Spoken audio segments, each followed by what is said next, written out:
when I was young, my mom and dad had split up, and my mom was in college, and she liked to party and smoke and drink and different things. And anyway, that led us where we were hanging out in places that we probably shouldn't have been hanging out. At a young age, I started using drugs. I think when I was a teenager, I started using a needle on and off.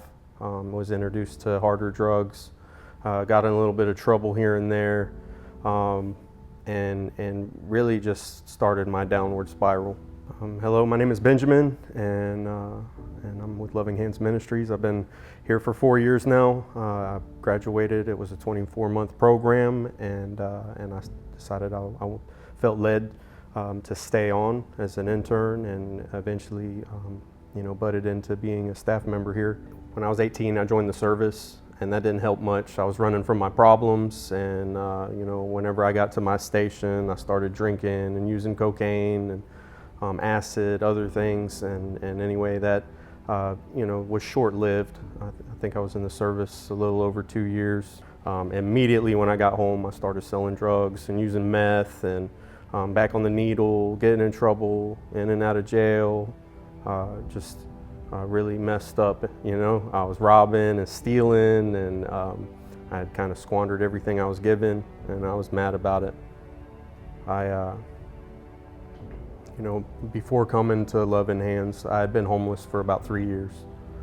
I got locked up a few times in that span. It was miserable in the time being, but Romans 8:28, it says, "For we know that all things work together for the good, for those who love God and are called according to His purpose." I woke up one morning and I decided I was desperate. I didn't know what to do, and my plan, I was going to go rob and kill someone and spend the rest of my life in prison. Either that or I'd be shot dead while in the act. And anyway, on my way to do that, I stop at a cemetery and I start praying out to God. Like I said, I felt a knowledge of the Lord, but I didn't know who He was personally.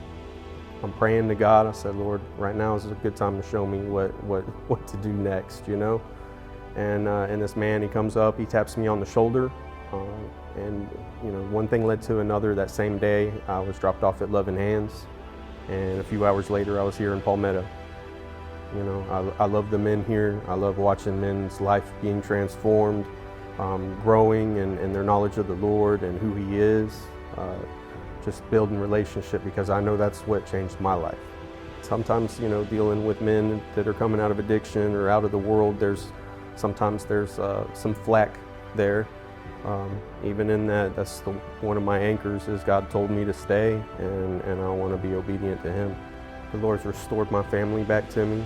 I get to speak with my mom right now. She's in Israel, and she's in and out of bunkers because of the war that's taken place. There's transformation taking place here. We can place numbers on it or whatever. I think if one man's life is saved, and it's happening consistently, that's good. It's working for the kingdom. It's not even necessarily about money or any of those things. We are free to the men. I didn't have to pay a dime. None of the men who've come through the program have ever had to pay anything to receive. I think Pastor Wendell used to say something along the lines of, "You can't put a price on a man giving his life to Christ," but it does take money to run the place. And also, whenever we come and we share, it's just as powerful to the men to be able to stand up on the stage and air out their dirty laundry than it is for the people out in the audience who are receiving and hearing these things and really like building their hope up. But it took me going to a cemetery and crying out to God, and some random stranger, picking me up to when I got here, I knew I was like, this is where I'm supposed to be.